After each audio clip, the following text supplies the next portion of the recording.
Kita lanjutkan dengan filsafat.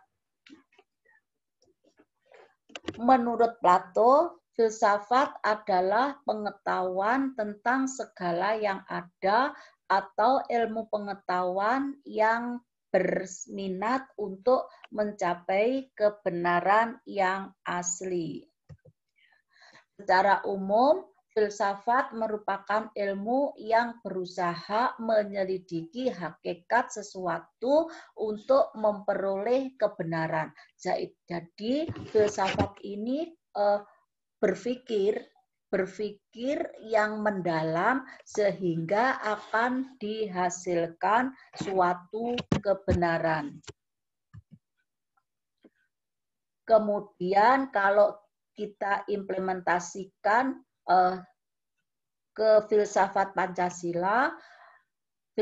Pancasila adalah hasil berpikir atau pemikiran yang sedalam-dalamnya dari bangsa Indonesia yang dianggap, dipercaya, dan diyakini sebagai norma yang sangat benar, adil, dan bijaksana, dan paling sesuai dengan kehidupan dan kepribadian bangsa Indonesia.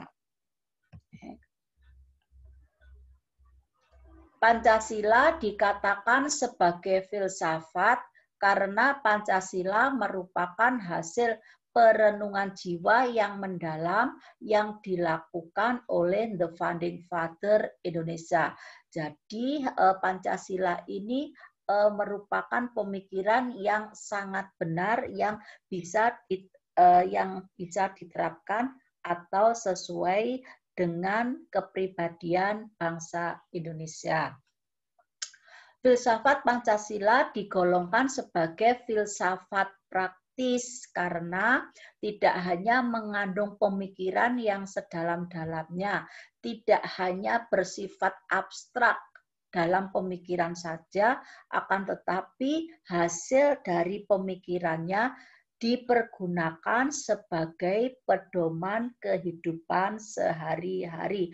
Jadi kehidupan bangsa Indonesia ini haruslah berdasarkan atau berpedoman pada Pancasila.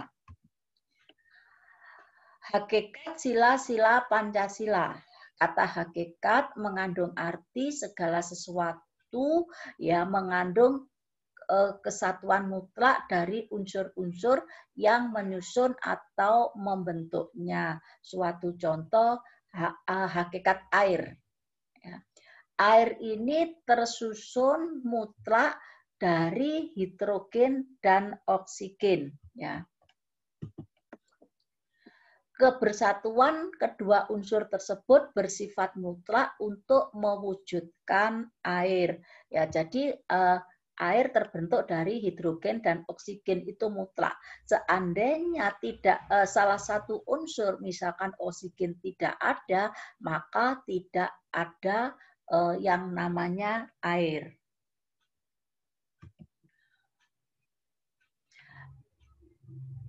Demikian juga Pancasila, jika tidak ada salah satu sila saja, maka tidak bisa disebut dengan Pancasila. Ya. Pancasila berisi 5 sila merupakan satu kesatuan yang utuh. Ya. Kesatuan sila-sila Pancasila dalam struktur yang bersifat hierarkis dan berbentuk piramidal. Ya. Hierarkis artinya sila-sila Pancasila memiliki tingkatan berjenjang. Ya, jadi hierarkis punya susunan mana yang paling tinggi, kemudian di bawahnya, kemudian levelnya di bawahnya, kemudian ada lagi di bawahnya dari hierarkis.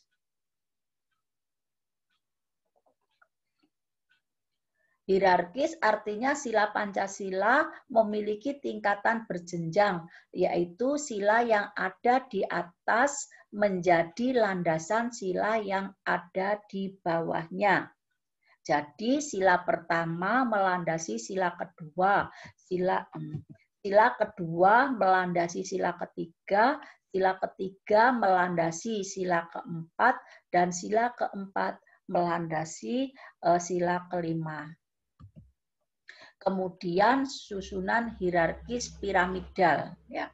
Piramidal berbentuk piramid.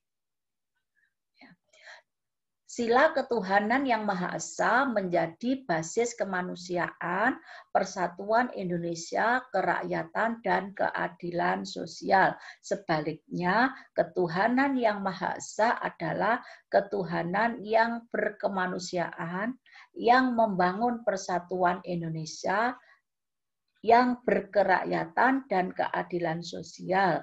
Demikian juga selanjutnya, sehingga tiap-tiap sila di dalamnya mengandung sila-sila lainnya.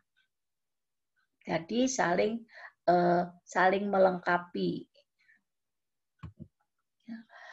Kesimpulan dari Pancasila sebagai sistem filsafat adalah yaitu Pancasila yang terdiri dari 5 sila merupakan hasil pemikiran bangsa Indonesia yang menurut bangsa Indonesia itu paling benar, di mana setiap sila merupakan satu kesatuan yang tidak bisa dipisahkan walaupun inti atau tujuan setiap sila berbeda.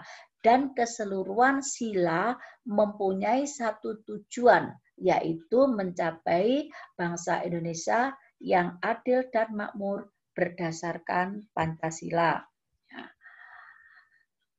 Sekian materi untuk kali ini. Apabila ada pertanyaan, silakan ditulis di kolom diskusi. Sekian, wassalamualaikum warahmatullahi wabarakatuh.